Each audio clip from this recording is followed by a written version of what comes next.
வணக்கம் நண்பர்களே, மிஸ்டர் முக்கையூர் இளங்கோ சேனலுக்கு உங்களை அன்போடு வரவேற்கிறேன்.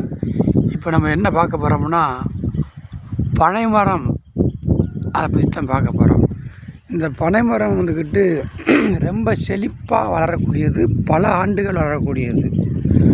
பைபிளில் கூட சொல்லப்படுது, கழுகுகளின் இளமையைப் போலவும் பனைமரத்தைப் போலவும் செழிப்பாக வளர கடவுது அப்படின்னு சொல்லி நிறைய ஆசீர்வாதங்கள் கொடுக்கப்பட்டிருக்கு. அதனால் பனை மரங்கள் ரொம்ப சிறப்பான ஒரு மரம்.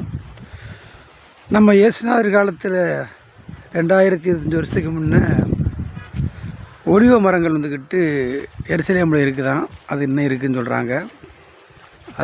அதுக்கு உண்டான வீடியோக்கெல்லாம் நிறையா பார்த்துருக்கோம்.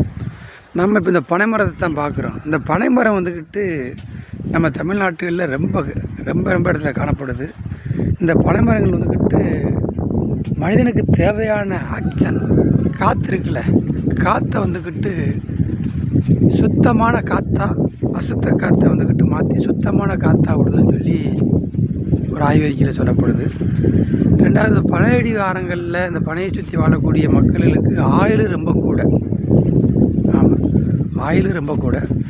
ரெண்டாவது, இந்த பனை மரத்தில் வந்துக்கிட்டு அப்படியே பனை மரம் தானே அப்படின்னு சொல்லி கடந்து போயிட முடியாது. இந்த பனை மரத்தில் வந்துக்கிட்டு நம்ம வாழ்க்கைக்கு தேவையான அநேக பொருள்கள் இருக்குது. அந்த காலத்தில் இந்த பனை மரத்து ஓலைகளில் தான் மக்கள் வீடு கட்டி வாழ்ந்துருக்காங்க.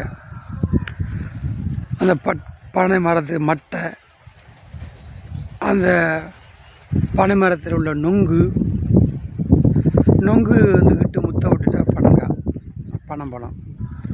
ரெண்டாவது, பதநீர்னு ஒன்று இருக்கு பாருங்க, அது வந்துக்கிட்டு அமுதம்தான். அமுதப்பால்னு சொல்கிறதுக்கு மறு பேர் தான் பதநீர்னு சொல்லலாம். இந்த பதநீரில் வந்துக்கிட்டு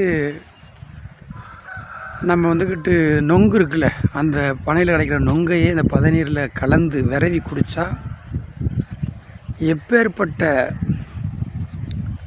வயிற்று புண்ணு அல்லது உஷ்ணம் இது தனியும்னு சொல்கிறதும் எல்லாருக்கும் தெரிஞ்ச ஒன்று. இந்த பதநீர், இந்த பனங்காய், இந்த நொங்கு இதெல்லாம் நம்ம வாழ்க்கையில் யாருமே மறுக்க முடியாத ஒரு பொருள் தான். எல்லோரும் சாப்பிட்ருப்போம்.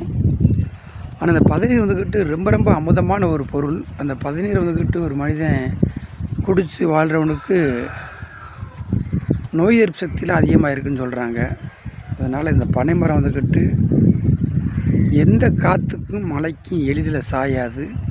ஆனால் இதில் ஒரு சின்ன ஒரு விஷயம் இருக்குது.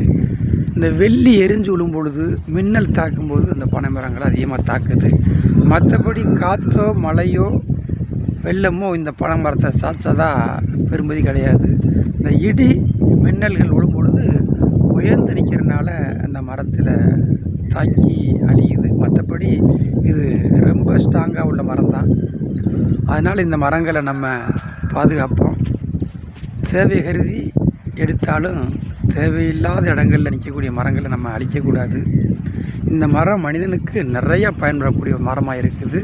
அதனால் இந்த மரங்களுக்குள்ள இந்த மரங்களை சுற்றி வாழ்கிறவங்க நம்ம எல்லாருமே ஒரு வகையில் கொடுத்து வச்சவங்க என்பது தான் நிசப்தமான